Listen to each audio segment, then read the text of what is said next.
आज के वीडियो में बात करने वाले हैं एक बहुत ही सदाबहार मछली, हर दिल अजीज मछली।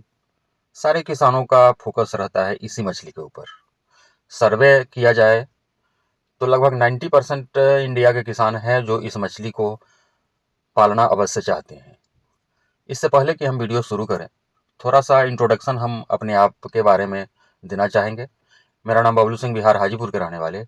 मेरा काम आपके लिए छोटी छोटी जानकारियाँ यूट्यूब के माध्यम से आपके यहाँ तक आपके मोबाइल के माध्यम से भेजना। अगर मेरे प्रयास से थोड़ा सा भी ज्ञानवर्धन आपका होता है मछली पालन के क्षेत्र में, हम अपने आप को सौभाग्यशाली मानते हैं। हम बात करते हैं आपके तालाब के मिडिल लेयर में रहने वाली उस सदाबहार मछली के बारे में। ऐसे तो मिडिल लेयर के लिए दो मछलियों को लोग प्रेफर करते हैं।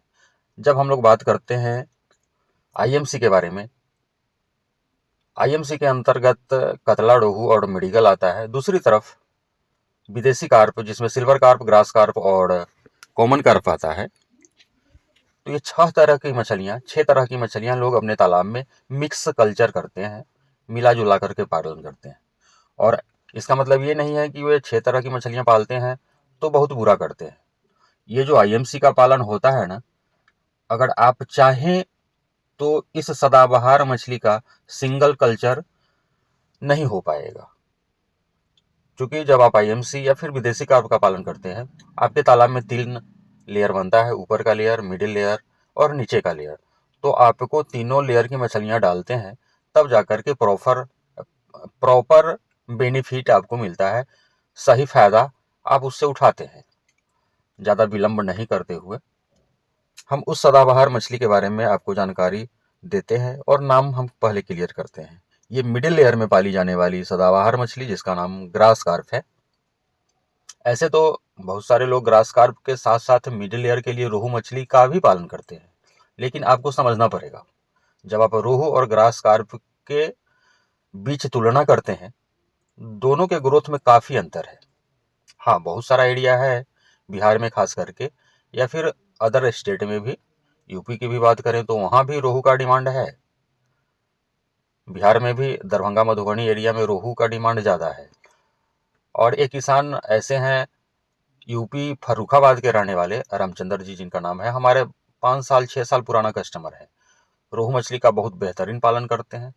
तो हम ये कहना चाह रहे हैं कि ऐसा नहीं है कि मिडिल लेयर के लिए सारे के सारे लोग ग्रास कार्प का ही बच्चा डालते हैं तालाब में, रोहू का भी बच्चा डालते हैं। और अब तो वह जमाना आ गया है कि रोहू पीछे छूट गया है और उसका स्थान जयंती रोहू ने ले लिया है। इस बात पर हमें एक बात और याद आ रहा है कि मछली के बच्चे का भी हमारा काम होता है। अभी आपको अगर अमूर कॉमन कार्प का फर्स्ट ब्रीडिंग का बच्चा चाहिए होगा तो स्क्रीन पर नंबर आप देख पा रहे हैं, उस नंबर पे कॉल करके आप अमूर कॉमन कार्प का बच्चा मंगवा सकते हैं। अगर जयंती रोहू का रिक्वायरमेंट आपका है तो हम ये आपको अप्रैल के पहले वीक में 1 इंची का फ्राई साइज का फर्स्ट ब्रीडिंग का बच्चा देना आरंभ करेंगे। उसी टाइम में हम कतला का भी बच्चा आपको देना आरंभ करेंगे। और मृगल भी आपको चाहिए होगा तो हम अप्रैल के प्रथम सप्ताह में आपको दे देंगे। अभी ग्रास कार्प का रिक्वायरमेंट होगा, अमूर कॉमन कार्प का फर्स्ट ब्रीडिंग का बच्चा चाहिए होगा, या फिर सिल्वर कार्प, बिग हेड, रूपचंदा, सिंघी, इन सारे मछलियों के बच्चे का रिक्वायरमेंट अभी भी अगर है आपका, तो दिए हुए नंबर पे कॉल करके आप मंगवा सकते हैं। क्योंकि ठंडी का सीजन है तो मछलियों में बीमारी ज़्यादा लगती है और धूप अभी निकल नहीं रहा है लगभग 1 सप्ताह 10 दिन से। तो आप लोग तालाब का देखरेख अच्छी तरह से करिए। हम तो कहेंगे कि 10 किलो जियो लाइट आप अपने 1 एकड़ के तालाब में अवश्य डालिए, और 1 लीटर सैनिटाइजर बीकेसी आता है, उसको आप अपने 1 एकड़ के तालाब में अवश्य डालिए।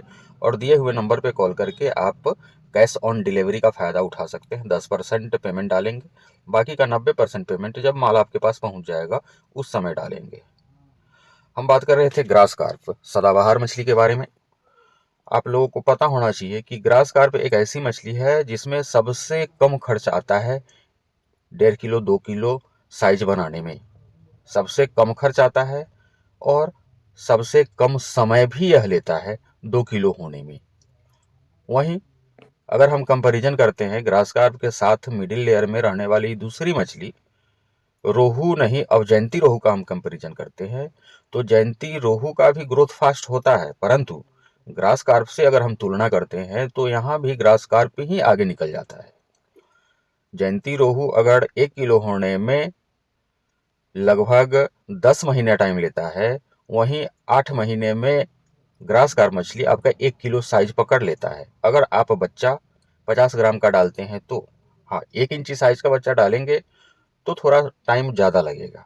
अगर वहीं जयंती रोहू 1 इंची साइज का बच्चा अगर डालते हैं तो 1.5 साल आपको यानी 18 महीने लगेगा ही लगेगा 1 किलो होने में।